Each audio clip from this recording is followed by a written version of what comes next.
Professor Vernor, you claim to have a solution for the Eurozone crisis that is far less painful for Greece and also does not cause such a big loss in the sovereignty of the European states. Can you explain it to us? Right. Well, in brief, I want to emphasize the two main policies which would already solve the problem. Of course, I have additional smaller policies you can then supplement this with. But the two main ones are, number one, the European Central Bank, using its national central banks, also in Greece, goes out and purchases from all the banks their non-performing assets and assets that are likely to become non-performing, which is actually not so hard to calculate. It's quite obvious. And it purchases those and transfers them from the bank balance sheets to the central bank, ECB balance sheet. Now, it would purchase them not at the market value, which of course will be low. Let's say the face value, nominal value is 100 and they're worth 20. It wouldn't buy them at 20, it would buy them, well, close to 100. Why not 100? It's clear that this would immediately make the banking system in Greece, in Spain, in Ireland, in all these countries completely sound and solid. There's no doubt, because you've removed the cause of the banking crisis, which in my view has been really the main cause of this entire economic crisis, the events in the banking system.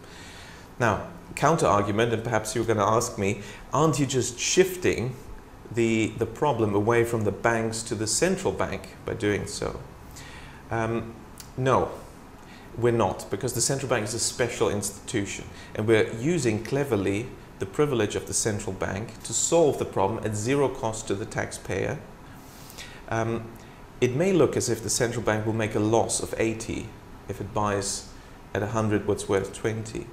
The fact is it makes a gain, a profit of 20 because it has no cost and it gains something on its balance sheet that's worth 20. So where would the money come from then? The central bank will credit the bank's accounts with the central bank and it creates that money newly. However, this money is not injected into the economy, therefore can also not lead to inflation. So there's no cost in terms of inflation either. Now this is step number one. Step number two solves all the other problems. We have funding problems. Governments want to issue government bonds to fund their spending. They have trouble with that. Interest rates have been rising. The problem is when banks buy this, they mark to market, they get into trouble as the credit rating agencies downgrade these bonds and so on. So you get all sorts of vicious cycles here. We can cut through all that. We can solve all these problems in one go with step two. The Greek government, the Spanish government, they stop issuing government bonds. Why should they issue bonds anyway? Which means the debt is traded, and that means it's open to speculators to attack. They shouldn't do that. So instead, the Greek government, the Spanish government, they borrow all the money they need. Mostly it's rolling over all the debt. They borrow this from their own banks. And the banks will lend at the best interest rate for customers, which turns out to be much, much lower than the bond yield. And the reason is that when you borrow from banks by way of loan contracts, this is not tradable. Speculators can't attack. When the rating agencies downgrade, has no impact. It's at book value on the books of the banks. So that's why the cost is much lower. So not, say, 7% for Spain, but 3.5%.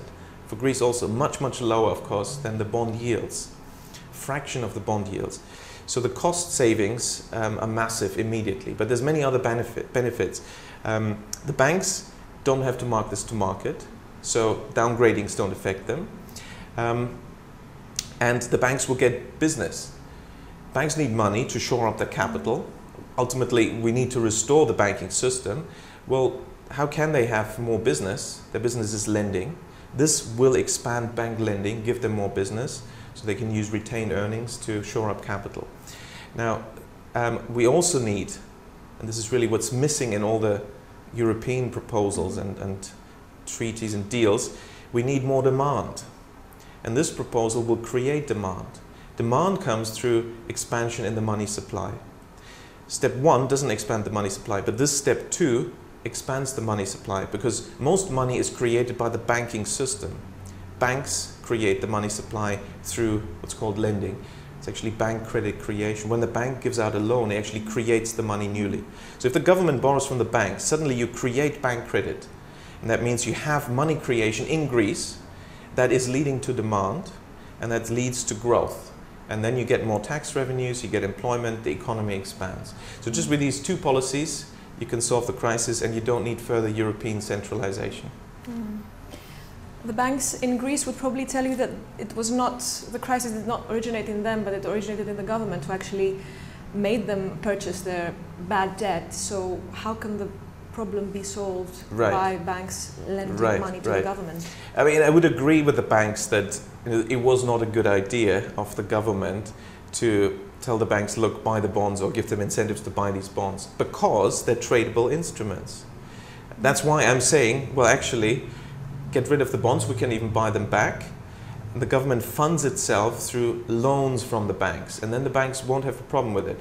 Also, the Basel bank regulation, even Basel III, agrees that the risk weighting for lending to the government is 0.